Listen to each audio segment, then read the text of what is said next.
Akumulasi kasus positif COVID-19 di Indonesia mencapai 200.035 orang per Selasa 8 September 2020.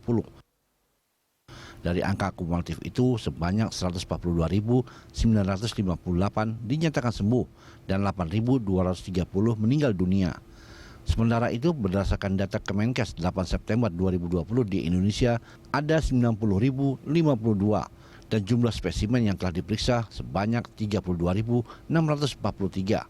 Sehari sebelumnya, Senin 7 September 2020, jumlah akumulasi positif COVID-19 di Indonesia mencapai 198.989. Jumlah itu bertambah 2.880 kasus baru dibanding hari sebelumnya, Minggu 6 September 2020.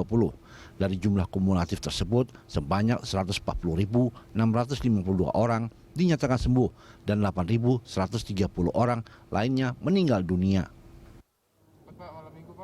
Sejak kasus pertama COVID-19 di Indonesia diumumkan pada 2 Maret lalu, pasien positif di Indonesia justru cenderung menunjukkan tren peningkatan. Di bulan Agustus lalu, kasus positif terakumulasi 66.420 kasus. Kasus positif COVID-19 bertambah sekitar 2.000 hingga 3.000 kasus dalam 24 jam selama beberapa hari terakhir. Total kasus konfirmasi positif COVID-19 pada pekan awal September ini sebanyak 19.313 kasus. Presiden Joko Widodo telah meminta Menteri Kesehatan untuk memperbaiki ketimpangan jumlah tes COVID-19 di sejumlah daerah.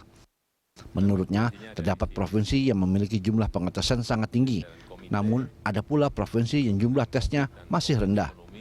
Jokowi juga memperingatkan 3 klaster penularan virus corona yang perlu diwaspadai, yakni klaster perkantoran, keluarga, dan pilkada. Jokowi menyayangkan masih ada deklarasi paslon yang mendaftar ramai-ramai hingga menimbulkan kerumunan di tengah pandemi COVID-19. Jokowi pun menegaskan proses pilkada yang menimbulkan kerumunan harus dihindari untuk mencegah penularan COVID-19. Tim Liputan Berita 1.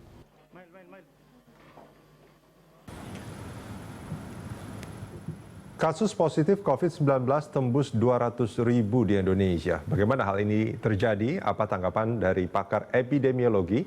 Untuk membahasnya kita telah terhubung dengan Syahrizal Syarif, pakar epidemiologi dari Universitas Indonesia. Dan seperti biasa kami juga mengundang Anda pemirsa untuk bergabung, berpartisipasi dengan menghubungi nomor telepon yang nanti akan ada di layar televisi Anda. Selamat pagi Pak Syahrizal. Selamat pagi, Mas Rudi. Selamat pagi. Terima kasih sudah bergabung bersama kami di pagi hari ini, Pak.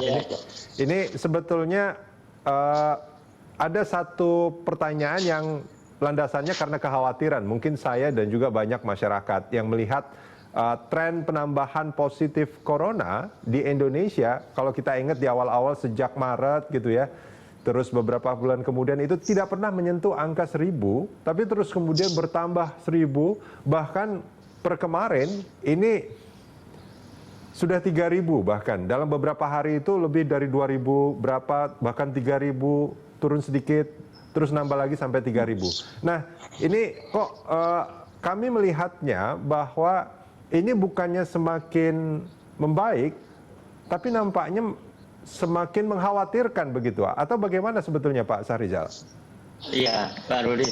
Kalau Anda menyebut angka-angka 2.000, 3.000, sebetulnya itu hanya menggambarkan kapasitas pemeriksaan spesimen kita memang bertambah baik, ya. Hanya soal itu.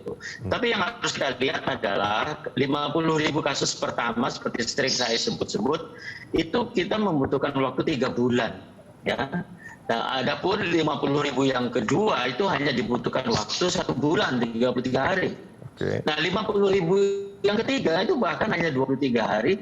Dan saat ini yang kita mencapai 200.000 kasus, itu 50.000 yang keempat ini kita hanya capai dalam waktu 17 hari. Jadi sebetulnya ya kita nggak usah kaget lah bahwa situasinya seperti ini. Bahkan harus siap-siap pada akhir Desember kalau situasinya seperti ini, kita akan mencapai angka 500.000 kasus di Indonesia. Boleh kalau saya simpulkan dari pernyataan Pak Syahrizal, sebetulnya ini bukan bicara potensi atau sebetulnya kenyataannya pada saat ini bisa jadi mereka yang positif corona itu jumlahnya banyak sekali, tapi belum terdeteksi. Ya, artinya dengan kapasitas kemampuan pemeriksaan spesimen seperti sekarang saja, ya, pertambahan kasus itu akan mencapai 500.000 pada akhir Desember, sekitar bulan Desember. Jadi kita harus siap-siap. Ini satu berita hal yang mengkhawatirkan, ya, terutama adalah pada kapasitas perawatan kita, ya, di rumah sakit. Oke. Artinya sebetulnya kan gini, kalau berdasarkan tren penambahannya tidak mengkhawatirkan, tapi justru dari pernyataan ini mengkhawatirkan sebetulnya buat saya, Pak Sahrizal, bahwa faktanya kan gini, semakin cepat kita melakukan tes spesimen, kita kan jadi lebih cepat tahu, gitu kan? Artinya sekarang yang tidak ketahui sebetulnya banyak sekali yang positif.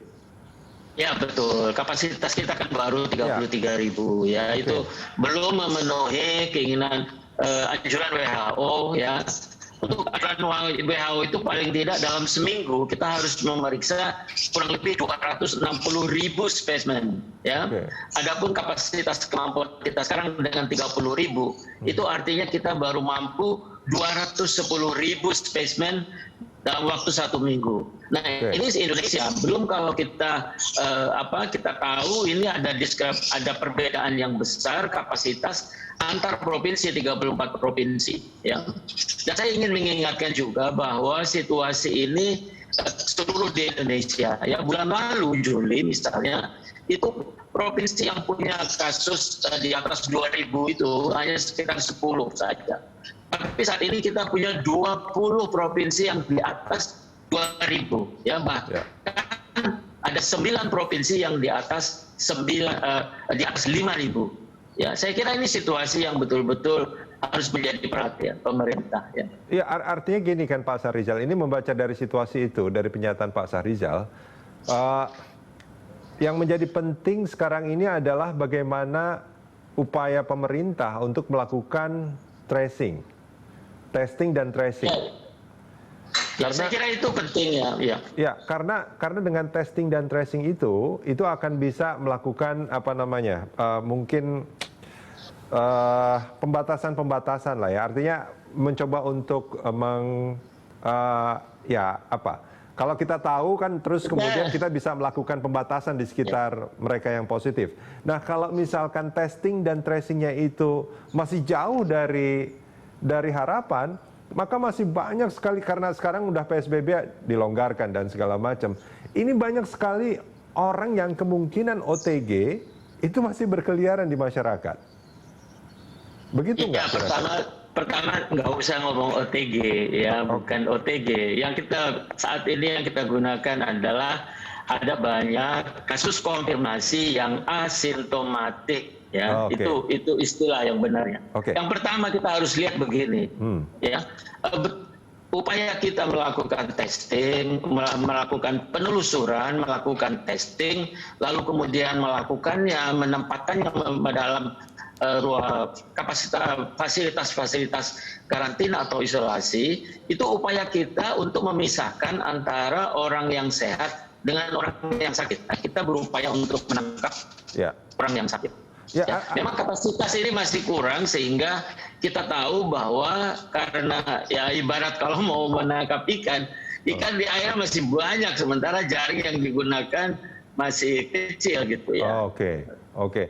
Nah, tapi ini sebetulnya sebelum kita sampai ke situnya Pak Sahrizal, ini betul-betul karena kekhawatiran saja.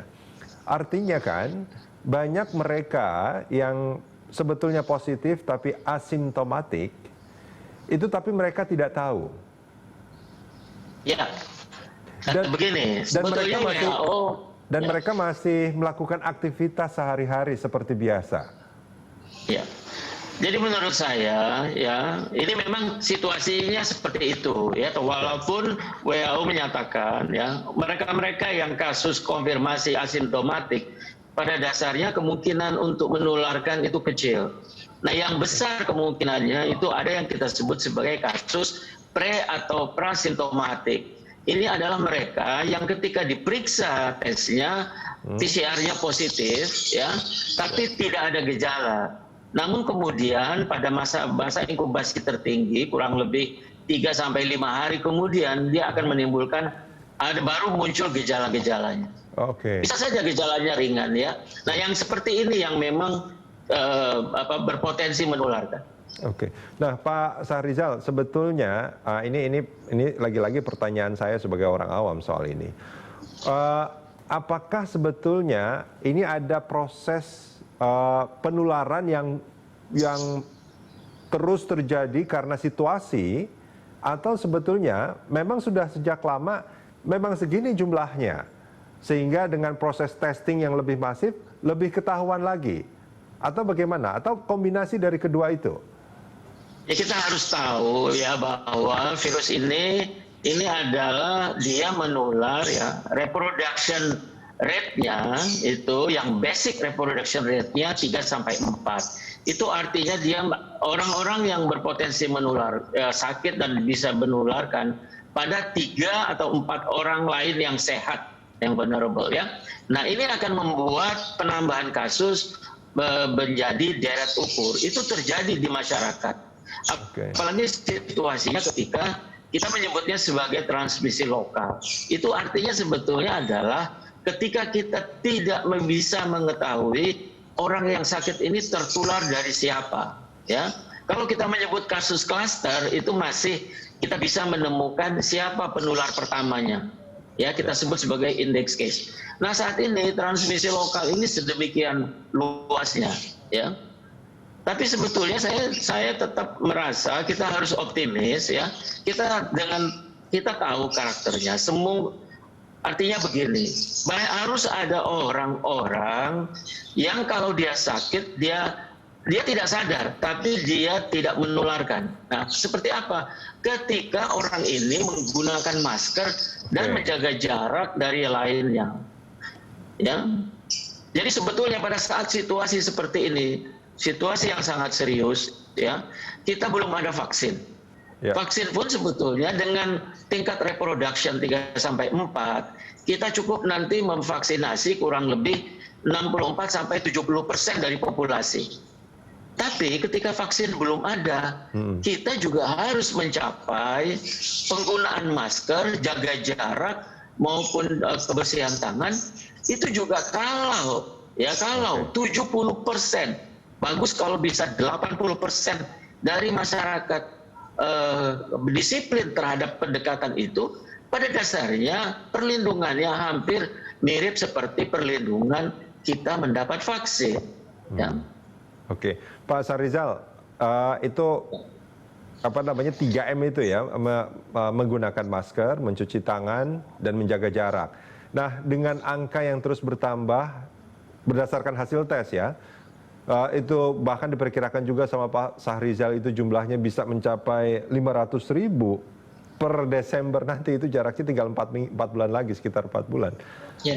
Apakah ini juga bisa menjadi indikasi bahwa sebetulnya 3M tadi, menggunakan masker, mencuci tangan, dan menjaga jarak itu belum betul-betul disiplin dilakukan oleh masyarakat, atau bagaimana? Ya, sebetulnya secara logika ya, jika masyarakat 80% saja masyarakat betul-betul menggunakan masker, menjaga jarak, kebersihan tangan, itu harusnya memberi perlindungan kepada mereka-mereka yang sehat. Kalau tetap di rumah sudah pasti tidak ada risiko ya, kecuali ada di rumah, ada yang diisolasi mandiri misalnya. Ya, saya sejak awal menyatakan bahwa tidak begitu setuju sebetulnya kita melakukan isolasi mandiri, karena ada potensi 5-15% itu akan menular kepada keluarga. Tapi saya dengar DKI akan melakukan pemindahan, menyediakan fasilitas untuk itu. Saya kira itu langkah yang baik ya, terlambat tapi daripada tidak ya lebih baik lah. Ya. Oke, ini saya ingatkan kembali itu masker ya. Masker, jaga jarak, dan kebersihan tangan itu istilahnya berbasis ilmu, scientific base ya. Jadi itulah pendekatan yang harus dilakukan. Negara-negara Eropa ketika mereka mengalami second wave itu karena mereka tidak lagi menggunakan masker dan tidak lagi menjaga jarak. Tapi akhirnya mereka kembali lagi pada disiplin protokol kesehatan. Ya. Oke Pak Sarizal, angka prediksi 500.000 sampai di Desember nanti itu prediksi terburuk, skenario terburuk atau sebetulnya moderat atau bahkan ini memang optimis karena memang orang sudah cukup disiplin atau bagaimana? Ya, itu sebetulnya berdasarkan kita tidak perlu keahlian yang spesifik begitu ya. Hanya dengan matematik sederhana kita bisa melihat percepatan ini, penambahan kasus ini sangat menjadi percepatan. Tadinya saya malah menduga bahwa angka 200.000 baru kita akan capai pada tanggal 10 September ya. Tapi ternyata 8 September sudah kita capai. Nah ini kalau kita 50.000 per 15 hari saja, berarti dalam 3 bulan ke depan kita akan ada penambahan kasus kurang lebih 300.000 tambahan ya. Baik. Ini hal yang sederhana, saya kira harus menjadi perhatian kita. Tapi saya masih percaya bahwa kalau kita pastikan semua masyarakat punya masker, pastikan masyarakat ada kampanye besar-besaran. Ini sekarang era pilkada. Saya ingin menghimbau agar tema utama pilkada ini bagi pasangan-pasangan calon itu kalau bisa ya bagaimana kontribusi mereka terhadap upaya pencegahan, paling tidak menggunakan masker dan jaga jarak ya. Baik. Jadi kebersihan tangan. Pak Sarizal, kita jeda sebentar, kita akan lanjutkan ini di segmen berikut. Pemirsa jangan kemana-mana, kami akan segera kembali.